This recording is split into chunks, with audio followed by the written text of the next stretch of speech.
नमस्कार। ऑनलाइन कक्षा में आपका स्वागत है। आज पढ़ेंगे कक्षा 9 विषय हिंदी, वार बुधवार, दिनांक 23/6/2021, पाठ 1 दो बैलों की कथा, भाग 3। पाठ 1 दो बैलों की कथा को 3 भागों में बांट करके ये आपके साथ वीडियो बनाया गया है। यह पाठ का अंतिम भाग है। पिछले भाग में हमने पढ़ा था कि दोनों बैलों को कांजी होश में कैद कर दिया था। कांजी होश क्या है? कांजी होश एक ऐसा स्थान है या एक ऐसा बाड़ा है जहां पर आवारा जानवरों को रखा जाता है। आवारा जानवर कौन से होते हैं? ऐसे जानवर जिनका कोई मालिक नहीं होता है, उनको छोड़ देते हैं और ऐसे वो घूमते रहते हैं, किसी के भी खेत में जाकर के नुकसान कर देते हैं। जैसे आपने देखा होगा दौसा में भी कई सड़कों पर आवारा जानवर बैठे रहते हैं जिनका कोई मालिक नहीं होता है। तो ऐसे जानवरों को उस कांजी होश में रखा जाता है। अब कई जानवर तो ऐसे होते हैं जो मालिक से ही बिछड़ कर आ जाते हैं, तो कई बार मालिक ढूंढता ढूंढता उनको आ जाता है, तो ऐसे जानवरों को वह वापस लौटा देते हैं और जितने दिन वो रखते हैं उसका कुछ किराया उनसे ले लेते हैं। कांजी होश की एक विशेषता और है कि यहाँ जानवरों को खाने के लिए कुछ भी नहीं दिया जाता, उनको भूखा ही रखा जाता है, केवल उनको पानी पिलाया जाता है। तो जो भी जानवर वहां बंद थे वो कमजोर हो चुके थे। देखिए वहां पर कई भैंसे, कई बकरियां, कई घोड़े, कई गधे बंद थे, पर किसी के सामने खाने के लिए कोई चारा नहीं था। सब जमीन पर मुर्दों की तरह पड़े थे। अब देखिए, क्या पानी के आधार पर ही जी सकते हैं? यानी भोजन जरूरी है, तो उनको खाने के लिए कुछ चारा नहीं दिया जाता था, इसलिए बिल्कुल वो बेहोश से होकर के मुर्दों की तरह पड़े थे। दोनों बैलों ने जब यह दृश्य देखा तो उनसे रहा नहीं गया और दोनों बैलों ने निश्चय किया कि वहां की दीवार तोड़कर कैसे भागा जाए, इसकी योजना बनाने लग गए। बाड़े की जो दीवार थी वो कच्ची थी, जैसे गोबर से लीप करके जो बनाई जाती है ऐसी कच्ची दीवार थी। हीरा मजबूत था, उसने दीवार पर जोर से चोट मारा और दीवार को कमजोर कर दिया। जैसे ही चोट मारता गया तो उस दीवार में से मिट्टी गिरने लग गई, तो दीवार एक प्रकार से कमजोर हो गई थी। लेकिन देखिए इतनी ही देर में जो चौकीदार था वह आ गया। चौकीदार वहां पर कैद जानवरों की हाजिरी लेता था। जैसे विद्यालय में भैया बहनों की हाजिरी ली जाती है, वैसे ही उन जानवरों की हाजिरी रोज की जाती थी। क्यों की जाती थी? ताकि यह पता रहे कि कांजी होश में कितने जानवर हैं, कितने जानवरों को छोड़ दिया गया और कितने जानवरों को नीलाम कर दिया गया। जिनके मालिक लेने के लिए नहीं आते थे उनको 8-10 दिन तक रखते थे, उसके बाद में नीलाम कर दिया जाता था। तो इसलिए इस रिकॉर्ड को रखने के लिए कांजी होश में हाजिरी ली जाती थी। यह प्रश्न भी है कि कांजी होश में हाजिरी क्यों ली जाती थी।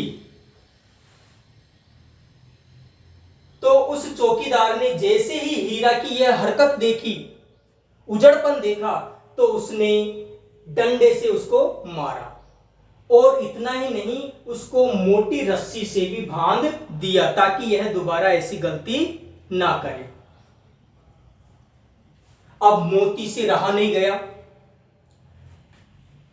वह चौकीदार तो चला गया था, उसके बाद मोती द्वारा दीवार को गिराकर जानवरों को आजाद कराना, यानी मोती ने फिर प्रयास किया और धीरे धीरे धीरे धीरे वह दीवार गिर गई और जैसे वो दीवार गिरी तो सबसे पहले जो वहां कैद थी घोड़ियां वो भागी, उसके बाद बकरियां व भैंसे वहां से भाग गई। लेकिन देखिए गधे जो थे वो वहीं बैठे रहे, वो भागे नहीं। क्यों? क्योंकि उनका मानना था कि मान लो दोबारा पकड़ में आ गए तो फिर ज्यादा मार पड़ेगी, इसलिए वहीं बैठे रहे। तो मोती ने सींग मार मार करके उन दोनों गधों को वहां से भगाया।